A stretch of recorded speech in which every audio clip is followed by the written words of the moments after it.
योग के अंतराय आप समझ लीजिए, माना योग के ऑब्स्टेकल्स। महर्षि पतंजलि कहते हैं कि योग के मार्ग में 9 बाधाएं आती हैं और इन बाधाओं का जो वर्णन है वो ठीक से विस्तार से सूत्र नंबर 30 में किया गया है। माने समाधिपात के सूत्र नंबर 30 में 30 में 1.30 योग दर्शन समाधिपात में है। वो सूत्र है व्याधिस्त्यान संशय प्रमादालस्य विरक्ति भ्रांति दर्शन उपलब्ध भूमित्व अन्वय स्थित्व चित्त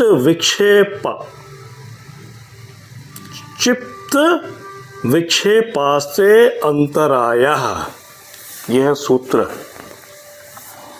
इसमें 9 बाधाओं के ही बारे में बताया गया है। इन 9 बाधाओं का वर्णन बहुत ही विस्तार से जो है इसमें किया गया है, लेकिन मैं शॉर्ट में आपको बताता हूँ। व्याधि माने होता है शरीर की रोग या बीमारी। संज्ञान माने होता है आक्रमणता, योग का अभ्यास में अनिच्छा। संशय माने होता है योग से मुक्ति मिलेगी कि नहीं मिलेगी, ये संशय। प्रमाद माने होता है योग के प्रति लापरवाही माने केयरलेसनेस, उत्साह ना होना। आलस्य माने होता है लेजीनेस, शरीर की सुस्ती के कारण योग ना करना। और अविरत माने होता है भोग विलास यानी इंद्रियों के प्रति आसक्ति, जिसको कि बोला जाता है सेंक्सुअलिटी। और भ्रांति दर्शन माने होता है मिस्टेकन या विपरीत ज्ञान या गलत ज्ञान। और अलब्ध भौमित्व का मतलब होता है कि योग के किसी स्तर पर पहुंच ना पाना माने फेल हो जाना। और अनवस्थित का मतलब होता है योग की उच्च अवस्था को प्राप्त करने के बाद में स्थिर ना रह पाना।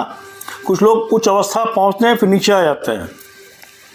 और अंतिम जो है वो चित्त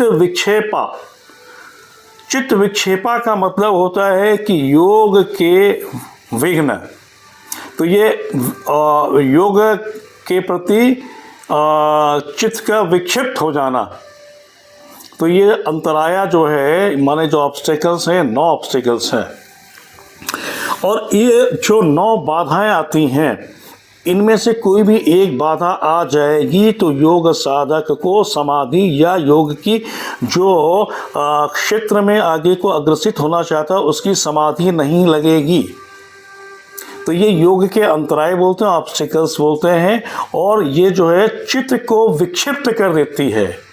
हमारी समझ से आप इस सूत्रों को समझ रहे होंगे, सूत्रों की श्रृंखला को देख रहे होंगे। इनको समझिएगा, कंठस्थ करिएगा, याद करिएगा, याद हो जाता है। इसको थोड़ा सा तोड़ के याद करिएगा, याद हो जाएगा। शेयर दिस वीडियो, शेयर करें, लाइक करें, सब्सक्राइब